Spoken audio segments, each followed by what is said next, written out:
Good morning, my beloved. It is 7:30 Central Time. Thank you for watching. I am going to do something that I think is going to be a blessing to a lot of people.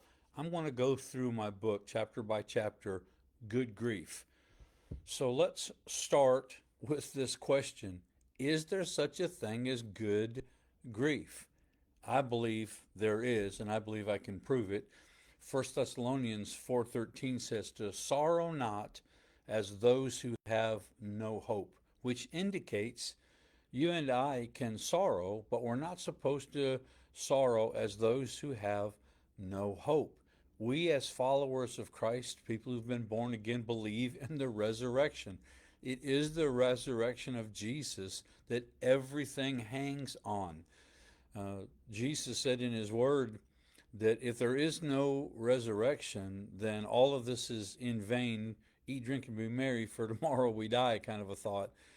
And so there is a sorrow that you and I can experience, but it's a sorrow that still has hope, knowing we're going to see those individuals again.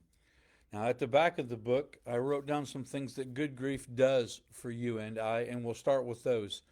Good grief helps us move forward in our walk, in our sorrow, because we need to put one step in front of the other. Many days when we've lost a loved one, we just need to breathe and put one foot in front of the other. It's all we can do for a while. And good grief, when we sorrow correctly, moves us forward down the road. Negative sorrow keeps us tethered to that situation. I know individuals who have lost a loved one in 15 years and they have not touched their room. They've not let go of anything that that person had. They go to the grave every day and grieve.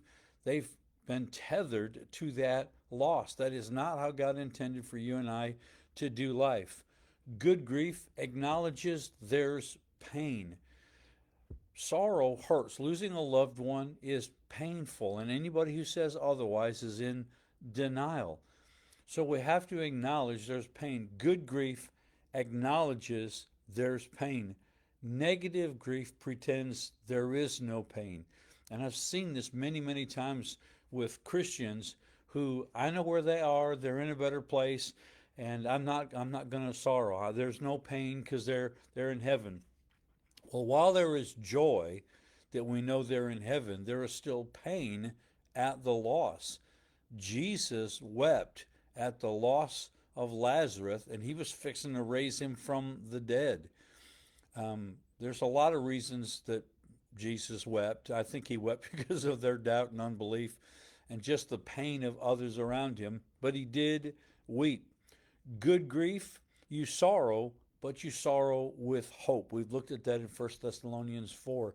Negative grief is when you believe this is the end and you this is all there is. And so because you have no hope, you sorrow differently.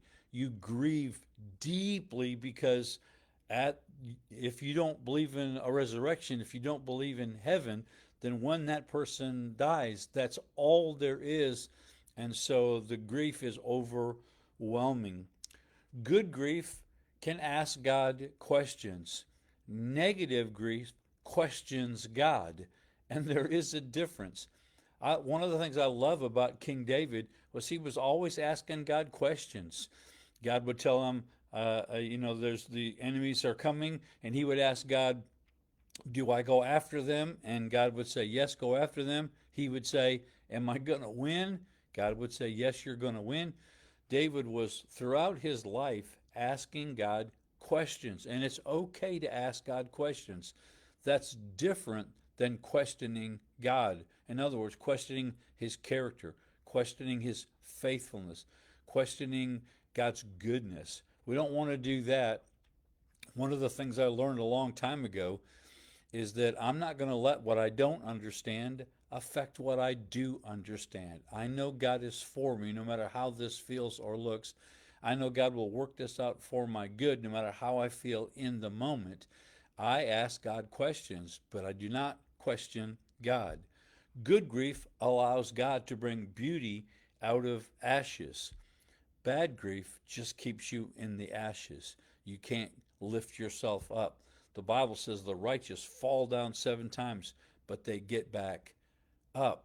You and I need the Lord to help us up. Good grief allows us to have God take our ashes and our sorrow and turn them into beauty.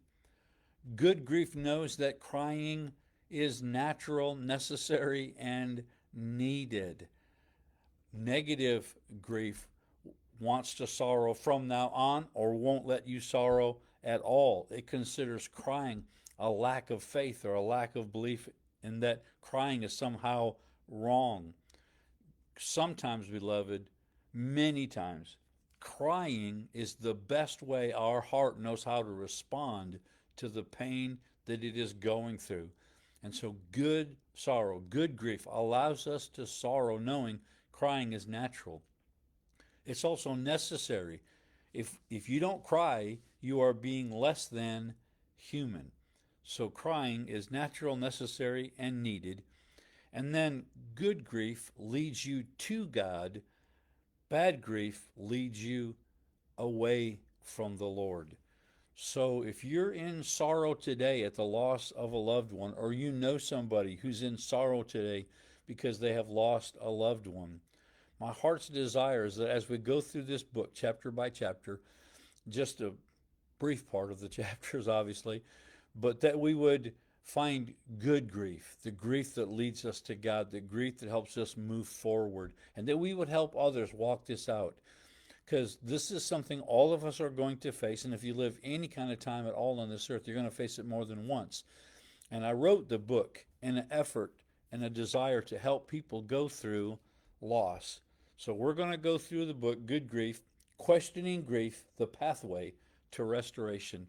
I pray that you are blessed. I see a few people have logged in. Jimmy, love you so much. Karen, thank you so much. You guys are awesome. I know it's early, and I've been 3 weeks now where my Facebook Live wouldn't work. That's all a technical thing. I have no idea.